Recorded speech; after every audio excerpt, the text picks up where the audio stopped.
Ngikubingelele ngiphinde ngikwamele emakhaya TV bafethu kuhlezi kuyintokozo ukuthi ngibuye ngizohlala nani la emakhaya. Yimi umshana lekhaya ohlupha kakhulu uSithembiso wangobese. Bafethu ngiyanicela ngiyazi ukuthi lokho anikufuni kodwa u-EasyBet ngisasho namanje ngithi is the best. Bafethu ngicela niqhubeke nokuthi nijoyine u-EasyBet. Sibhejeni ngo-EasyBet. EasyBet uyawahlula lama epheni enibheja ngawo la nokusitaka. Makuthiwa niyabheja la nokunilethela imali late. Into emnandi ngo-EasyBet uma udeposit 2 hours awupheli guaranteed. U2 hours awupheli. Imali yakho esuke singenile ebhenki makuthiwa uyawina ufana nami umuntu oyiwinelayo. Enye into emnandi khona amanye amakhodi enginiphathele wona bafethu. Ngizokwenza ivideo especial ngo-EasyBet. Le video ayikho mayelana no-EasyBet ngqo. Kodwa u-EasyBet fanele simusho ngoba kuseyimakethe. Ngizoyenza ezobe sichaza lawo makhodi amasha engifuna ukuthi ngikwenza ukuthi uwazi ade ungawazi. EasyBet bafethu wenza ukuthi kube lula ukuthi uwine, kube nzima ukuthi udliwe. Uyizwisise kahle le. EasyBet wenza ukuthi kube nzima ukuthi udliwe. Awucabange nje. Ngaphandle ukuthi kusenzima ukuthi udliwe, uzokuhlaba ngo-R50 moqeda ukujoyina. Wafaka ikhodi nje ethi sithe 50, i-deal leya yanegotiatewa yimi, nginegotiatela wena. Ukuthi uphile kamnandi kwezokubhetha, ukuhlaba ngo-R50 voucher, ukuhlabe ngo-150% bonus, first deposit. Wafaka R100 bakuhlaba ngo-150 more, uno-250. Ayikho ndawo ke leyo. Ikithi kuphela kwa-EasyBet. Bekuhlabe ngama-spins o-25 bafethu. Uhambe uyospina lapha ko-25. Mina ngizazela ibhola ke bafethu kodwa ngiyazi ukuthi khona abathanda ukuspina, khona abathanda i-aviator. Aviator yakhona akusiyilevel ethi brrrr. Ihambe nje, ihambe. EasyBet is the best. Nawe nje la emakhaya TV ubuka lo mbukiso bhanyabhanya ingenxa EasyBet. Kodwa ke sesiqedile ngo-EasyBet bafethu nginosisi la. Othe okuhlula amadoda akabika, othe injobe enhle iyayithungela ebandla. Othe nayo lenkinga le yasephile nayo isikhathi eside kangaka, usebona ngcono ayikhulume. Ngethemba lani na, ngethemba ukuthi umeke oyikhuluma lenkinga le izophela. Ezinye izinto ayidinga ukuthi kuze kuliwe.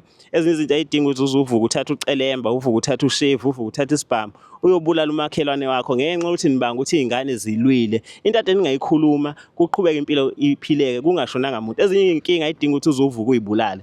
Bafethu ngelanga ngicabanga ukuthi fanele ngenze i-YouTube channel, fanele ngenze i-show. Into engayicabanga ukuthi abantu abaningi bayayibulala la South Africa. Ngihlezi ngisho abantu abaningi bayayibulala and abantu abasebasha. Iy'nkinga ababhekana nazo benza ukuthi zigcine bethathe imphefumulo yazo. Nami ngisake ngaba nenkinga ke engayitshela ukuthi inkulu kudlula zonke iy'nkinga ey'khona emhlabeni fanele ngiyibulala. Kodwa ngokuhlala nabantu ngabona ukuthi iy'nkinga zethu ayifani. Wena ngenza ukuthi unenkinga yakho ukuthi usho ukoleta umashonisa u-3,000. Usubona ukuthi isixazululo ngoba unawo lo 3,000 okhokhela umashonisa ngcono uyibulale. Kanti umashonisa uyakubuka ukuthi yazi umfethu uxakekile, angingasayikhulisi le mali le uzongikhokhela. Wena usugijime wayibulala, wafaka abantu bakini ey'ndlekweni zokuthi bekungcwabe ngo-50,000 ekubeni wena ubuhlula ukuhlanganisa u-3,000 uzothi abanye bazokungcwaba ngani.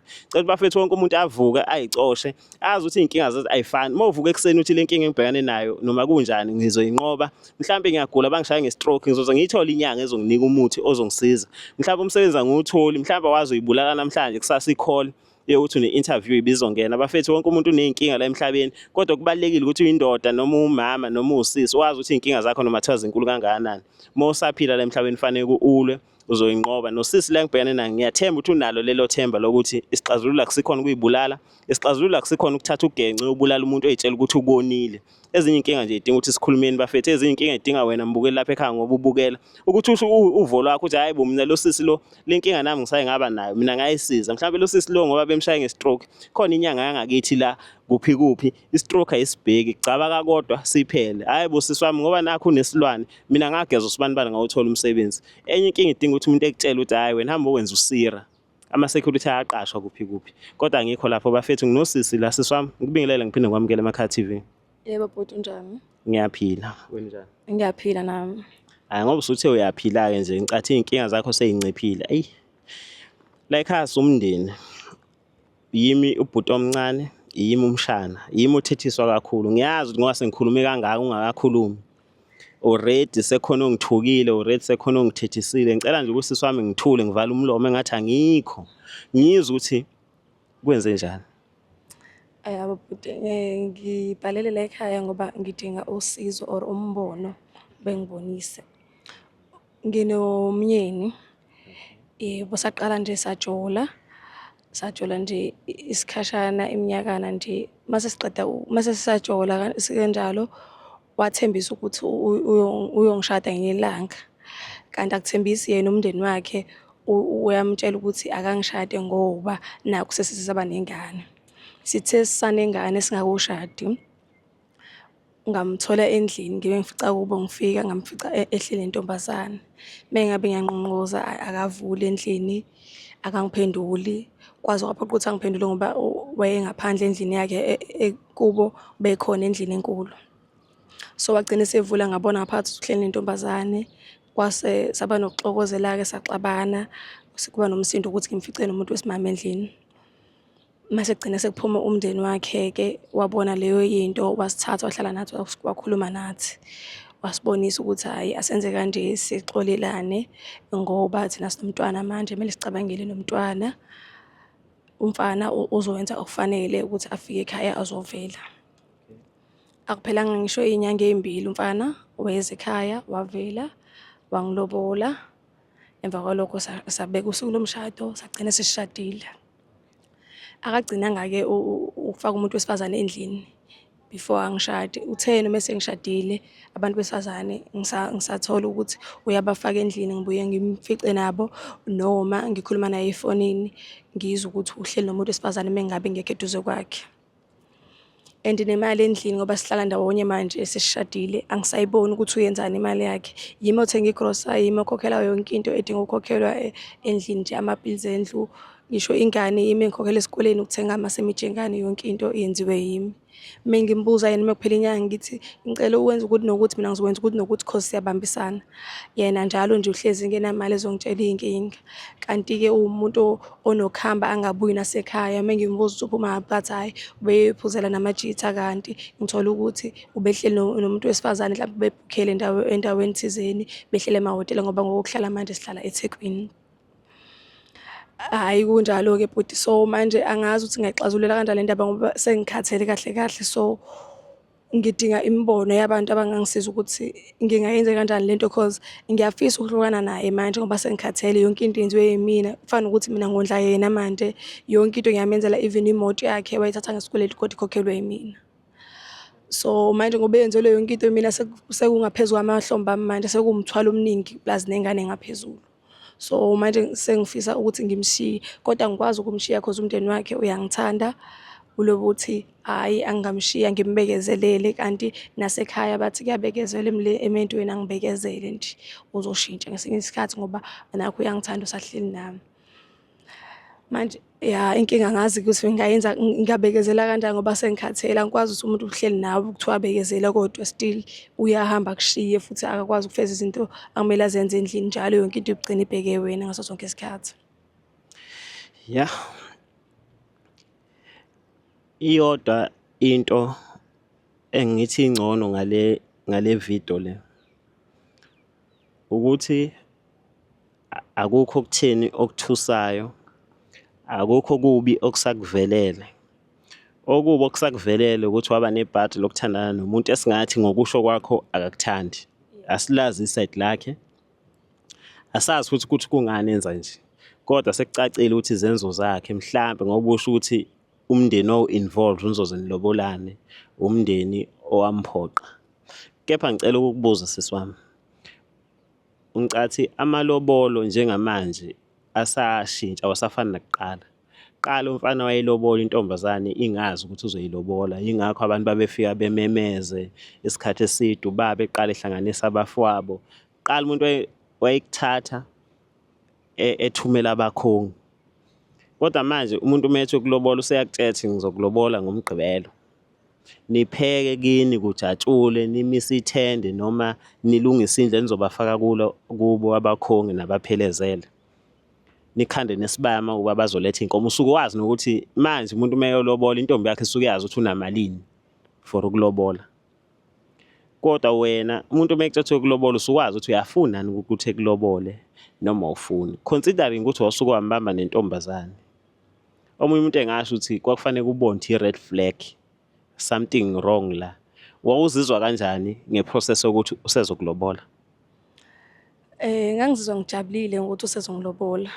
Ukuthi ngambamba nentombazane engakangiloboli kwangiphatha kabi kakhulu, kodwa ngoba umndeni wahlala phansi nathi waxoxisana nathi, nga-understand-a ngase ngamxolela nanokuthi ngoba ngangimthanda nami so ukuthi uzongilobola kwangenza ukuthi ngijabule ngangijabule nje ukuthi uzongilobola ngangayitshela ukuthi usangaphinda angishaye ngesitini njengoba enza nje ukuthi aphinda athola amanye amantombazane ajola nawe eceleni ngisho sesishadile ngoba khathi sikhuluma nomndeni yena wawumuntu ovumelanayo ukuthi ngaphinda lenze iphutha kanjalo so yeah.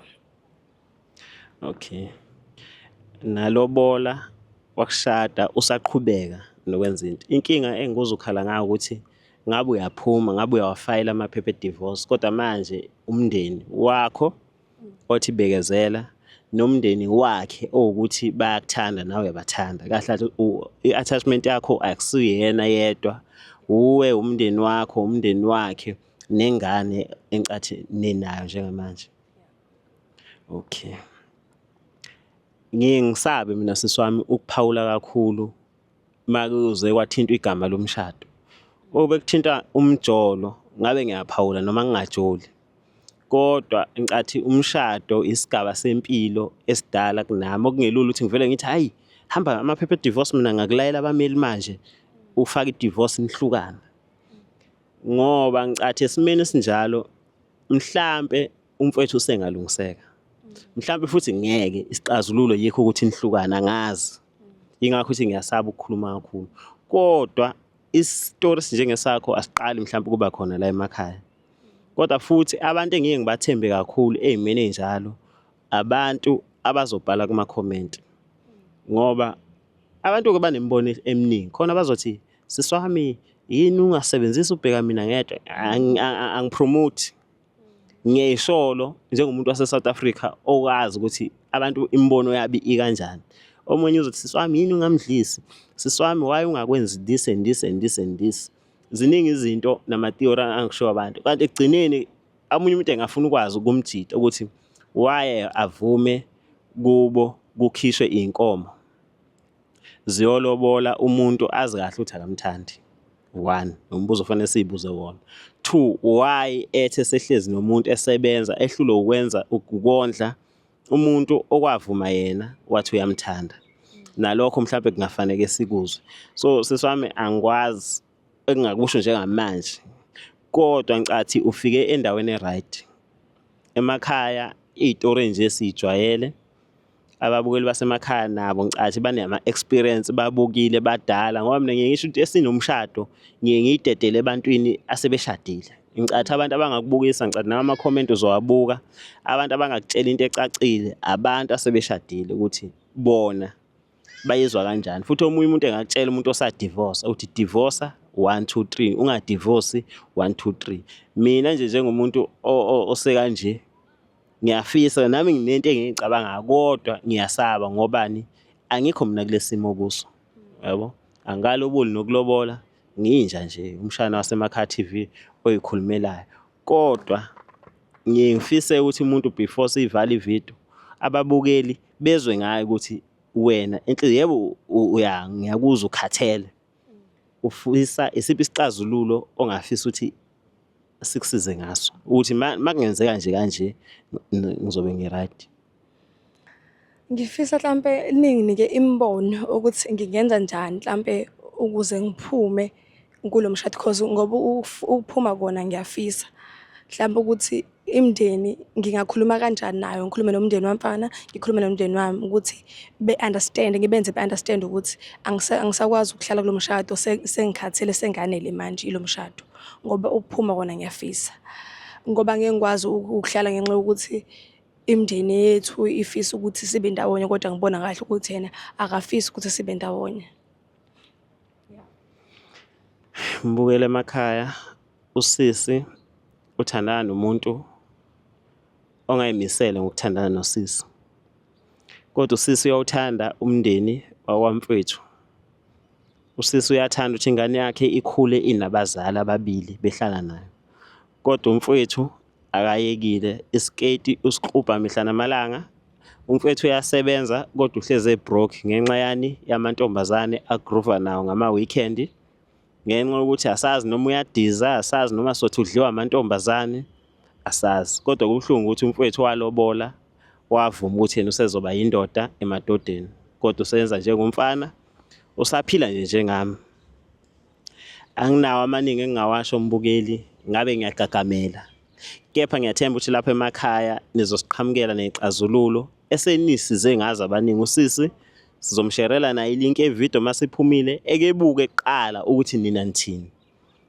Mhlawumbe isixazululo uzolithola. So bese simthatha nathi simusa ey'ndaweni zabantu abaluleka, abantu abathandanayo, bekhulume naye ngendlela e-right, ezwe naye ukuthi bathini bona ngokufunda nangoku-understand imiqondo yabantu. Kepha nina emakhaya ilona ikhala lokuqala, iyona family meeting le esinayo nani. Ingane yenu icela usizo, ifuna ukubuya emendweni, kepha ifuna ukuthi mayibuya kungalimali umuntu, ibuye ngendlela e-right. Ngicela niqhubeke bafethu before ngivala le video nikwazi ukuthi u-EasyBet is the best. Ngiyabonga.